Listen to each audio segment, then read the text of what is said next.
Hello students, तो बहुत बहुत स्वागत है आपका अपने इस यूट्यूब चैनल के बायोलॉजी क्लासेस में। तो प्यारे बच्चों, जैसे कि लास्ट क्लास में हमने एक मोस्ट इंपॉर्टेंट बायोलॉजी का टॉपिक स्टार्ट किया था। टॉपिक का नाम था मेल रिप्रोडक्टिव सिस्टम।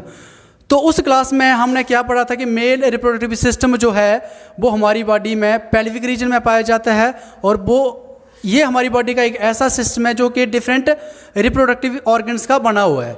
तो उन ऑर्गन्स में हमने सबसे पहले जो ऑर्गन स्टार्ट किए थे वो थे टेस्टिस। तो टेस्टिस को जैसे कि हमने लास्ट क्लास में पढ़ा था कि प्राइमरी मेल सेक्स ऑर्गन्स भी बोला जाता है। ये नंबर में 2 होते हैं और इनका जो साइज़ है वो कितना होता है 2, 3, 4, 5। ये आपके लिए एक ट्रिक था कि 2 to 3 इनकी विड्थ होती है और 3 to 4 सेंटीमीटर जो है वो उनकी लेंथ मानी जाती है। 2, 3, 4, 5 का ट्रिक, ये इनका साइज़ है। और जो शेप थी इनकी वो समवट लाइक ओवल शेप के ये होते हैं। अब देखिए, उस क्लास में हमने ये भी देखा था ये टेस्टिस जो होते हैं वो मेल की बॉडी में मेनली 2 काम करते हैं। वो 2 कौन से काम थे? एक तो ये स्पर्म को बनाने का काम करते हैं, टेस्टिस स्पर्म की फॉर्मेशन, एंड दूसरा काम ये एक हार्मोन सक्रीट करते हैं, एज ए ग्लैंड भी ये काम करते हैं, और उस हार्मोन का नाम था टेस्टोस्टेरोन। ये वो हार्मोन होता है जो कि मेल की बॉडी में, जो कि बॉयज़ में टीन एज लाने का काम करता है, जो कि बॉयज़ में प्यूबर्टी एज, जिसको हम जवानी वाली एज भी बोलते हैं, वो लाने का काम करता है। ठीक है जी। अब देखिए, हमने जैसे कि सेल वाले चैप्टर में पढ़ा था कि हमारी बॉडी का जो स्ट्रक्चर है वो सेल्स ने बनाया हुआ है। इस अर्थ के ऊपर जितनी भी लाइफ है उसको बनाने वाले सेल्स हैं। उनका स्ट्रक्चर, जितनी भी लिविंग ऑर्गेनिज्म है उनका स्ट्रक्चर जो होता है वो सेल ने बनाया हुआ होता है, और सेल ही सारे काम फंक्शन परफॉर्म करते हैं बॉडी में। तो अब देखिए यहाँ पे ये जो 2 काम हो रहे हैं, कौन सा? एक तो टेस्टोस्टेरोन नाम का जो हार्मोन बन रहा है, और दूसरा काम स्पर्म सेल बन रहे। तो ऑब्वियस ही बात है कि इन टेस्टिस के अंदर भी वो 2 सेल हैं जो कि ये काम कर रहे हैं। तो हमारी आज की क्लास पढ़ने का जो मेन मकसद रहने वाला है वो यही रहने वाला है कि हमने उन सेल्स को ढूंढना है जो स्पर्म को बनाते हैं, और दूसरे वो जो कि टेस्टोस्टेरोन नाम का हार्मोन सक्रीट करते हैं टेस्टिस के अंदर। ठीक है। तो इसलिए हमने ये टेस्टिस को काटा, टेस्टिस की डाइसेक्शन की, और टेस्टिस का अंदर का स्ट्रक्चर जो था वो पढ़ना स्टार्ट किया। तो आज हम इसको पढ़ते हैं अच्छे से, ठीक है, और देखते हैं कि वो सेल्स कहाँ पे छुपे हुए होते हैं। ठीक है। अब देखिए, पहले मैं स्पर्म के बारे में एक छोटा सा एक आपको फैक्ट बता देता हूँ कि स्पर्म के, हमारी बॉडी के जो स्पर्म सेल होते हैं ये कुछ उस तरह के सेल होते हैं जिनकी तुलना मैं उस बच्चे के साथ कर रहा हूँ कि जिसको एक माँ जन्म देती है और दूसरी उसको पालती है, दूसरी माँ जो उसका पालन पोषण करती है। तो वैसा ही हाल होता है कुछ स्पर्म सेल्स का भी। टेस्टिस के अंदर एक जो इनकी माँ होती है वो इनको जन्म देती है, और उस माँ का नाम है क्या? Sperm mother cell. कौन सी सेल? Sperm mother cell. और स्पर्म मदर सेल का दूसरा नाम भी आपको पता होना चाहिए, और मेल जर्म सेल, या फिर और तीसरा नाम कौन सा? Spermatogonia cell. Spermatogonia cell. ये वो सेल्स हैं जो कि क्या करते हैं? स्पर्म की फॉर्मेशन करते हैं। किसके अंदर? टेस्टिस के अंदर। इंपॉर्टेंट क्वेश्चन है, अपने याद रखना। ठीक है। अब उन माओं का भी पता लगाते हैं जो कि इस स्पर्म का पालन पोषण करती हैं, मतलब स्पर्म की नरिशमेंट करती हैं। ठीक है। तो उन सेल्स का नाम है क्या?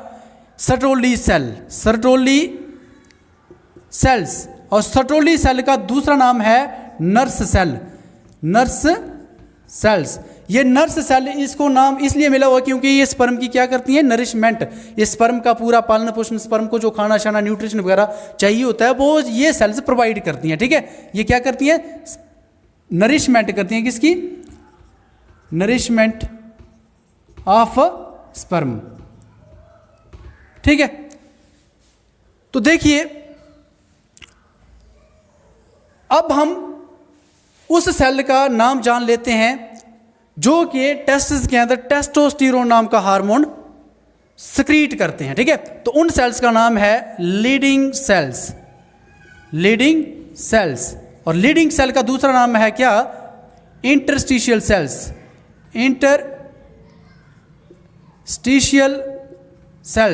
Interstitial cells. तो देखिए ये हमने नाम पढ़ लिए, उन बंदों का नाम जान लिया जो कि टेस्टिस के अंदर काम करते हैं। काम कौन सा? एक तो हार्मोन बनाना जिसका नाम है टेस्टोस्टेरोन, और दूसरा काम कौन सा? स्पर्म को बनाना, है ना। तो ये दोनों काम करने वाले ये उन सेल्स का नाम है, ठीक है। अब देखिए ये सेल ऐसे हैं ना, ये कुछ उस बंदे की तरह हैं जो कि जैसे बोलते हैं ना कि लातों की भूत बातों से नहीं मानते हैं। तो ये कुछ उस तरह के बंदे हैं, जब तक इनको किसी की लातों की नहीं पड़ती हैं तो तब तक ये काम नहीं करते हैं, ठीक है ना। तो इनको वो कौन से हार्मोन है जो प्रेरित करते हैं, हार्मोनल का कैसा कंट्रोल है इस मेल रिप्रोडक्टिव सिस्टम में, वो हम अभी थोड़ा जान लेते हैं। देखिए सबसे पहले कहानी स्टार्ट होती है टेस्टोस्टेरोन से, क्योंकि आपको पता है जैसे कि हमने पढ़ा कि टेस्टोस्टेरोन नाम का हार्मोन जो होता है वो मेल की बॉडी में चेंजेस लाने का काम करता है, ठीक है ना। मतलब कि उस लड़के के ऊपर एडोलसेंस एज लाने का काम करता है, और जब एडोलसेंस एज आती है उसी टाइम स्पर्म बनना भी स्टार्ट होती है, स्पर्म की फॉर्मेशन स्टार्ट होती है, स्पर्मेटोजेनेसिस प्रोसेस स्टार्ट होती है। तो देखिए पहले हमने उस बंदे के बारे में जानना है जो बंदा इसको आके टांगों की मारता है, किसको? लीडिंग सेल को बोलता है कि भाई जल्दी कर, तूने टेस्टोस्टेरोन नाम का हार्मोन बनाना है, इस लड़के को जवान करना है, ठीक है। तो उस हार्मोन का नाम है luteinizing hormone, LH, luteinizing hormone. नाम में छुपा लुटने वाला, लुटा देने वाला। तो जब बोलते हैं ना कि बॉयज़ में एडोलसेंस एज आती है तो लड़के लुट जाते हैं, लड़के लुट जाते हैं, तो लुटने के लिए प्रेरित करता है ये बंदा ल्यूटिनाइजिंग हार्मोन, जो कि इसको स्टिमुलेट करता है। किसको स्टिमुलेट करता है, किसको प्रेरित करता है? इस लीडिंग सेल को प्रेरित करता है, बोलता है कि भाई तू जल्दी कर और टेस्टोस्टेरोन नाम का हार्मोन बना। लेकिन इस बंदे को भी तो कोई भेजता होगा, क्योंकि जितने भी हार्मोन है उनको कौन सिक्रीट करता है? ग्लैंड। तो इस ल्यूटिनाइजिंग हार्मोन को जो बंदा भेजता है उस बंदे का नाम है मास्टर ग्लैंड, और वो कोई और नहीं है, वो हमारा है पिट्यूटरी ग्लैंड। कौन? पिट्यूटरी ग्लैंड, जो कि हमारे ब्रेन में पाया जाता है, पिट्यूटरी ग्लैंड। तो ये पिट्यूटरी ग्लैंड जो होता है वो इस बंदे को भेजता है कि जा तू लीडिंग सेल के पास, उसको प्रेरित कर कि टेस्टोस्टेरोन नाम का हार्मोन बना और इस लड़के को जवान कर, ठीक है। तो ये टेस्टोस्टेरोन जो होता है फिर ये जाके किसको प्रेरित करता है? ये इस स्पर्मेटोगोनिया सेल या जिसको स्पर्म मदर सेल बोलते हैं, इसको स्टिमुलेट करता है, फिर जाके स्पर्म बनना स्टार्ट होती है, ठीक है। ये अपने याद रखना है। अब देखिए पिट्यूटरी ग्लैंड जो है वो हमारी बॉडी का मास्टर ग्लैंड है। तो देखिए जैसे स्कूल में मास्टर होते हैं तो वो किसके कहने पे स्कूल में डिफरेंट सब्जेक्ट्स पढ़ाते हैं? जो स्कूल का हेड मास्टर होता है, ठीक है ना। जब हेड मास्टर बोलेगा जिस टीचर को, जिस मास्टर को कि तूने उस क्लास में जाना, वो सब्जेक्ट पढ़ाना है, तो उस मास्टर को वो पढ़ाना पड़ता है।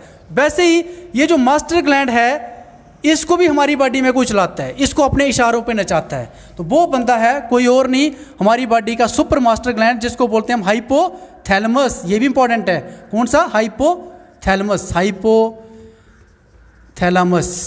ठीक है। अब ये हाइपोथैलेमस जो होता है ये खुद चल के इसके पास नहीं जाता है, पिट्यूटरी के पास, कि भाई तू उस हार्मोन को निकाल जो इधर जाएगा और ये इसको बनाएगा और ये इसको आगे जाके स्टिमुलेट करेगा। तो ये भेजता है अपना एक हार्मोन जिसका नाम है GnRH। GnRH की full form gonadotrophin releasing hormone. ये हार्मोन सिक्रीट करता है हाइपोथैलेमस और इस अपने पुत्र को भेजता है कि जा बच्चा पिट्यूटरी ग्लैंड के पास और इसको बोल कि तूने ल्यूटिनाइजिंग हार्मोन को सिक्रीट करना है और उससे आगे जाके इसको प्रेरित करवाना है, किसको? लीडिंग सेल को, ताकि वो टेस्टोस्टेरोन नाम का हार्मोन बनाए और वो टेस्टोस्टेरोन फिर जाए किसके पास? मेल जर्म सेल के पास या स्पर्मेटोगोनिया सेल के पास, और इसको मजबूर करेंगे चल स्पर्म बनाना स्टार्ट कर दे। ऐसे ये स्पर्म बनती है, ठीक है। अब देखिए ये जो सर्टोली सेल होते हैं ये इसकी नरिशमेंट करती है, तो इसके ऊपर भी कोई हार्मोन आके एक्ट करता है, इसको भी कोई बदमाशी लाइन में इससे काम करवाता है। तो उस हार्मोन का नाम है FSH। कौन सा hormone? FSH, follicle stimulating hormone. क्या? Follicle stimulating hormone. ये जो FSH एक्ट कर रहा है सर्टोली सेल के ऊपर, जो इसको स्टिमुलेट कर रहा है अपनी सिक्रीशंस ऐड करने के लिए स्पर्म के अंदर, तो इसको भी सिक्रीट कौन करता है? Pituitary gland. और इसको बोलता कौन है? हाइपोथैलेमस। ये करने के लिए हाइपोथैलेमस किसको भेज रहा है? GnRH, gonadotrophin releasing hormone. तो ये कुछ हार्मोनल कंट्रोल है मेल के रिप्रोडक्टिव सिस्टम के ऊपर क्या देखा हमने इसमें कि सबसे पहले जो है वो काम करते हैं कौन, लीडिंग सेल, है ना, लीडिंग सेल। तो लीडिंग सेल जो है ये किसको बनाते हैं, कौन सा हार्मोन, टेस्टोस्टेरोन। और जब टेस्टोस्टेरोन हार्मोन बनता है तो उसके बाद बॉयज़ में एडोलसेंस एज देखी जाती है और उस टाइम उनकी बॉडी में स्पर्म की फॉर्मेशन होना स्टार्ट हो जाती है through the process of spermatogenesis. तो मतलब कि ये टेस्टोस्टेरोन नाम का जो हार्मोन है ये बनेगा, फिर जाके स्पर्म के बनने के चांसेस रहते हैं। तो अब इसको ये सेल बनाते तो हैं, लेकिन किसके कहने पे, पिट्यूटरी ग्लैंड के कहने पे। और पिट्यूटरी ग्लैंड किसको भेज रहा है, ल्यूटिनाइजिंग हार्मोन को। और इस पिट्यूटरी को किसने बोला, इसका जो सुपर मास्टर है कौन, हाइपोथैलेमस। और हाइपोथैलेमस ने किसको भेजा था इसको मजबूर करने के लिए, GnRH हार्मोन, ठीक है, गोनाडोट्रोफिन रिलीजिंग हार्मोन। तो आई होप आपको ये समझ में आया होगा पूरा हार्मोनल कंट्रोल जो है वो। अब देखिए टेस्टिस के ऊपर मैं आपको 2 से 3 कुछ इंटरेस्टिंग फैक्ट बताने वाला हूँ। फर्स्ट फैक्ट ये है कि जब बच्चा माँ के पेट में होता है, जब बच्चा माँ के पेट में होता है तो उस टाइम उसके जो टेस्टिस होते हैं, उस छोटे बॉय के जो टेस्टिस होते हैं मेल चाइल्ड के, वो एब्डोमिनल कैविटी में पाए जाते हैं, वो उसके पेट में होते हैं। अब वो जब उसका जन्म होता है तो जन्म के बाद वो टेस्टिस जो होते हैं वो पेट से आते हैं सीधा स्क्रोटम में, ठीक है। अब आते किसके थ्रू हैं, वो एक ट्यूब लाइक जो स्ट्रक्चर है, जो एक कैनाल है, उसका नाम क्या है, नीट में बड़ी बार पूछा गया क्वेश्चन है, ठीक है जी। क्या बोला मैंने कि ये मान लो क्या है, एब्डोमिनल कैविटी है, एब्डोमिनल कैविटी मतलब ये उस बच्चे का पेट वाला भाग है। तो उस टाइम ये टेस्टिस जो होते हैं वो मान लो यहाँ पे होते हैं दोनों, लेकिन जैसे ही जन्म होता है तो वो टेस्टिस जो होते हैं वो मान लो ये स्क्रोटम है, स्क्रोटम के अंदर आ जाते हैं। लेकिन किसके थ्रू आते हैं, यहाँ से। तो यहाँ से एक ये कैनाल जैसा स्ट्रक्चर होता है जो कि कनेक्शन जोड़ने का काम करता है स्क्रोटम एंड एब्डोमिनल कैविटी के बीच में।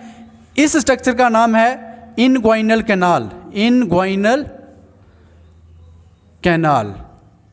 इंपॉर्टेंट चीज है, याद रखनी है आपने, ठीक है जी। अब ये बर्थ के बाद क्या होता है, ये दोनों टेस्टिस इस इनग्वाइनल कैनाल के थ्रू इस स्क्रोटम के अंदर आ जाती हैं, ठीक है जी। अब देखिए दूसरा फैक्ट ये है कि ये जो टेस्टिस होते हैं इस स्क्रोटम के साथ अटैच रहते हैं। ये मान लो ये टेस्टिस हैं, ये इस स्क्रोटम के साथ ऐसे ऐसे अटैच रहते हैं, स्क्रोटम के साथ ये अटैच रहते हैं। जैसे यहाँ पे देखो डायग्राम बनाई हुई हमने इंटरनल स्ट्रक्चर, तो इसमें ये ऐसे ऐसे ये टेस्टिस मान लो, ये अंदर का टेस्टिस का स्ट्रक्चर है, ये बाहर जो है ये स्क्रोटम है, तो स्क्रोटम के साथ ये ऐसे अटैच रहते हैं। तो अब इसकी अटैचमेंट में वो कौन सा टिश्यू है जो हेल्प करता है, इस कनेक्टिव टिश्यू का नाम क्या है, ये पेपर में बड़ी बार क्वेश्चन आया हुआ है। तो इसका नाम है गुबरनैकुलम, गुबरनैकुलम।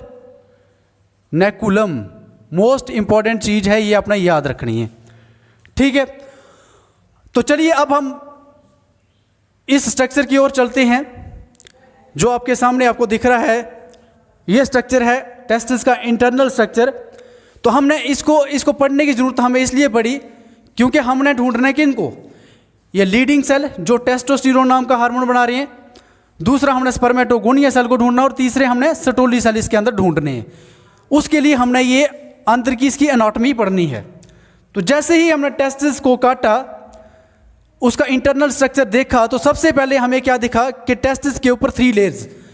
टेस्टिस जो होते हैं वो इतने सेंसिटिव पार्ट होते हैं ह्यूमन की बॉडी के कि इनको ऊपर वाले ने ज़बरदस्त सुरक्षा दे के रखी हुई है। इनको बाहर से एक तो स्क्रोटम ने कवर किया हुआ होता है, दूसरा इस टेस्टिस के ऊपर 3 लेयरें जो होती हैं वो पाई जाती हैं जो इसको सुरक्षित रखने का काम करती हैं, ठीक है जी। तो जो आउटर मोस्ट लेयर है इसका आपको पता होना चाहिए, ये जो आउटर मोस्ट लेयर है इसका क्या नाम है, तो इसका नाम होता है ट्यूनिका वेजाइनालिस, ट्यूनिका वेजाइनालिस। उसके बाद जो मिडल लेयर है ये बाइलेड स्ट्रक्चर है, इसका 2 लेयरों से मिलकर एक लेयर बनी हुई है और इसका नाम है ट्यूनिका एल्बुगिनिया, एल्बुगिनिया। और सबसे जो इंडर मोस्ट लेयर है टेस्टिस की, इसको बोला जाता है ट्यूनिका वेस्कुलोसा, ट्यूनिका वेस्कुलोसा। और इस लेयर के अंदर ब्लड वेसल्स पाई जाती हैं जो कि ब्लड की सप्लाई करती हैं इस पूरे इंटरनल स्ट्रक्चर को टेस्टिस के। ठीक है जी। अब देखिए जैसे हमने अंदर देखा तो हमें क्या दिख रहा है यहाँ पे, ये कुछ रूम लाइक स्ट्रक्चर्स हैं। देखो रूम जैसे बने हुए हैं, ये रूम लाइक जो कंपार्टमेंट्स हैं, लोब लाइक स्ट्रक्चर्स, तो इनका नाम क्या है, इनको बोलते हैं हम टेस्टिक्यूलर लोब्यूल्स। इनका नाम है टेस्टिक्यूलर लोब्यूल्स, टेस्टिक्यूलर लोब्यूल्स। तो ये जो टेस्टिक्यूलर लोब्यूल्स होते हैं ये नंबर में होते हैं 250 से लेके अप्रॉक्सीमेटली 280 के बीच में। ये नंबर इंपॉर्टेंट है, आपने याद रखना है। ठीक है जी। अब देखिए इन कमरों के अंदर हमने क्या देखा कि ट्यूब लाइक छोटे छोटे ट्यूब लाइक स्ट्रक्चर्स थे। ये ट्यूब लाइक छोटे छोटे स्ट्रक्चर्स थे और हर एक टेस्टिकुलर लोब्यूल के अंदर ये 2 से 3 पाए जाते हैं। इन छोटे छोटे ट्यूब लाइक स्ट्रक्चर्स का नाम है सेमनीफेरस ट्यूब्यूल्स, सेमनीफेरस ट्यूब्यूल्स। तो ये सेमनीफेरस ट्यूब्यूल जो होते हैं इनके अंदर हमें बहुत 2 बंदे मिल गए जिनको हम ढूंढने निकले थे। कौन कौन? एक तो स्पर्म को बनाने वाले सेल जिनका नाम है स्पर्मेटोगोनिया सेल या फिर स्पर्म मदर सेल, और दूसरे वो सेल जो कि इस स्पर्म को न्यूट्रिशन देते हैं, जो इसकी नरिशमेंट करती हैं। तो इस स्पर्म की दोनों माएँ हमने ढूंढ के निकाल ली। तो एक साइड मान लो कि ये एक साइड होते हैं, एक मेम्ब्रेन के ऊपर इसकी होते हैं सर्टोली सेल, सर्टोली सेल्स, और दूसरी साइड यहाँ पे हैं स्पर्म मदर सेल्स या फिर स्पर्मेटोगोनिया। तो देखिए इन दोनों को हमने यहाँ पे ढूंढ लिया। अब देखो क्या होता है कि पेपर में एक बार क्वेश्चन पूछा गया था कि जब ये स्पर्म मदर सेल स्पर्म को बनाते हैं, मान लो इन दोनों स्ट्रक्चर्स को मैं जूम करके दिखाता हूँ आपको। यहाँ पे ये एक सेल है और एक ये दूसरा सेल है। ये मान लो आपका सर्टोली सेल है और ये वाला आपका स्पर्म मदर सेल है जिसको हम स्पर्मेटोगोनिया बोलते हैं। ये वो माँ है स्पर्म की जो इसको जन्म देती है। इसने स्पर्म सेल को जन्म दे दिया है ना, स्पर्म सेल कुछ इस तरह का। अब जब ये स्पर्म सेल बन जाता तो ये खाना खाने के लिए इस सर्टोली सेल के अंदर जाता है। किसके अंदर? इस सर्टोली सेल के अंदर ये जाता है। लेकिन ये पूरा का पूरा स्पर्म सेल इसके अंदर नहीं जाता, ये सिर्फ इसका हेड रीजन जो है वो एम्बेडेड होता है इसके अंदर। ठीक है, ये अपना सिर्फ हेड रीजन जो होता है वो डालता है अपनी दूसरी माँ के अंदर। तो इस यहाँ पे ये खाना शाना खा के न्यूट्रिशन जो है वो यूज़ करके फिर ये यहाँ से वापस निकल जाता है, यहाँ से वापस आ जाता है। और वापस जब यहाँ से वापस आता है और रिलीज हो जाता है कहाँ पे, यहाँ से वापस आके यहाँ से रिलीज हो जाता है, इस ट्यूब्यूल से बाहर आ जाता है। तो इसका यहाँ से बाहर आना, यहाँ से रिलीज होना, इस काम को क्या बोलते हैं? इस प्रोसेस को बोलते हैं हम स्पर्मिएशन। क्या बोलते हैं? स्पर्मिएशन। तो स्पर्मिएशन का मतलब रिलीज ऑफ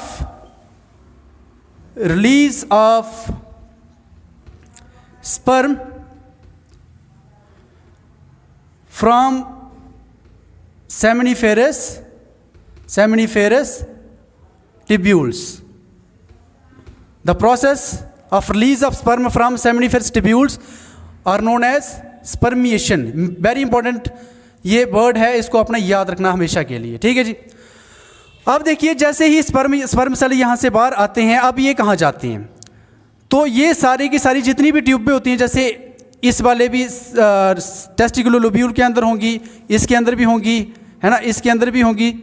तो ये सारी की सारी जितनी भी ट्यूबें होती हैं ये इकट्ठी हो जाती हैं, आगे जाके मिल जाती हैं और एक नेटवर्क जैसा बना देती हैं कि सारी की सारी आगे जाके मिल के एक नेटवर्क जैसा बना देती हैं, इकट्ठी हो जाती हैं यहाँ पे, और सारी की सारी स्पर्म जो होती है वो यहाँ पे सेंटर में आ जाती है। ठीक है जी। तो इस स्ट्रक्चर को बोलते हैं हम क्या? रेटेटेस्टिस। रेटेटेस्टिस के अंदर सारी की सारी ये स्पर्म को रिलीज कर देती हैं। ठीक है जी। ये सारा एक नेटवर्क जैसा बन जाता है जहाँ पे सारी की सारी ट्यूब्यूल्स, सेमनीफेरस ट्यूब्यूल्स इकट्ठी हो जाती हैं और सारी की सारी स्पर्म इसके अंदर आ जाती हैं। अब क्या होता है, मान लो कि ये एक टंकी की तरह है जिसके अंदर सारी स्पर्म भर रखी है। अब यहाँ से स्पर्म के सेल जो होते हैं वो बाहर जाते हैं, किसके थ्रू? इससे आगे जो होती है 10 से 12 डक्ट्स निकली होती हैं, 10 से 12 ये ट्यूब लाइक स्ट्रक्चर्स होती हैं जहाँ जिनमें कि ये सारी स्पर्म जो होती है यहाँ से रिलीज होती है बाहर। ठीक है, यहाँ से बाहर जाती है। कहाँ से? रेटेटेस्टिस से बाहर जाती है। अब इन ट्यूबों का नाम है वेस इफ्रेंशिया। वैस इफ्रेंशिया, ये भी अपना याद रखना है। अब ये 10 से 12 जो ये ट्यूब लाइक स्ट्रक्चर्स हैं जिनको हमने वैस इफ्रेंशिया बोला, ये सारी की सारी ट्यूबें जो होती है वो एक कॉमन ट्यूब में जाके खुलती हैं, एक कॉमन डक्ट में जाके खुलती हैं, जिस डक्ट का नाम होता है क्या, जिस डक्ट का नाम है ये आपका एपिडिडाइमस, जिसके थ्रू ये स्पर्म जो होती है वो आउटसाइड द टेस्टिस से बाहर जाती है। अब क्या नाम है इसका, एपिडिडाइमस, एपिडिडाइमस। अब देखिए यहाँ पे स्पर्म के साथ क्या होता है कि इसमें आके स्पर्म जो होती है वो थोड़े टाइम के लिए स्टोर होती है, यहाँ पे थोड़ा रेस्ट करती है, वो थोड़े टाइम के लिए स्टोर रहती है और यहाँ पे आके उसको मैच्योरिटी भी मिलती है। तो स्पर्म की मैच्योरेशन प्लस थोड़े टाइम के लिए स्टोरेज कहाँ पे होती है, एपिडिडाइमस में। तो यहाँ पे क्या होती है, स्टोरेज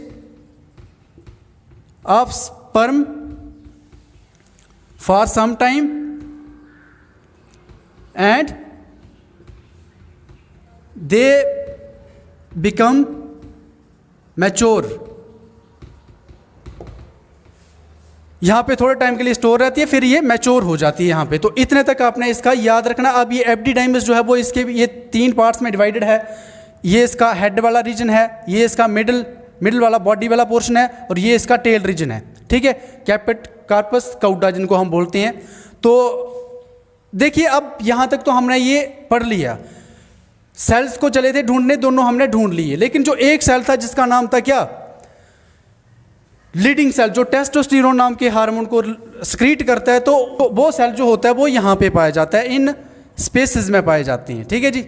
कौन सी स्पेसेस, 2 सेमिनिफरस ट्यूब्यूल के बीच की ये जो स्पेस है, खाली जगह, इस खाली जगह को बोलते हैं हम इंटरस्टिशियल स्पेस। क्या बोलते हैं इसको हम, इंटरस्टिशियल स्पेस। और इनके अंदर वो पाए जाते हैं कौन से सेल, इंटरस्टिशियल सेल, ठीक है, जिनको हम इंटरस्टिशियल सेल या फिर लीडिंग सेल भी बोलते हैं, ठीक है जी। तो आज के लिए हम यहाँ तक ही अपनी वीडियो को रखेंगे। आई होप आपको ये चीज़ें सारी समझ में आई होंगी। तो मिलते हैं नेक्स्ट क्लास में, तब तक के लिए bye bye, take care, thank you.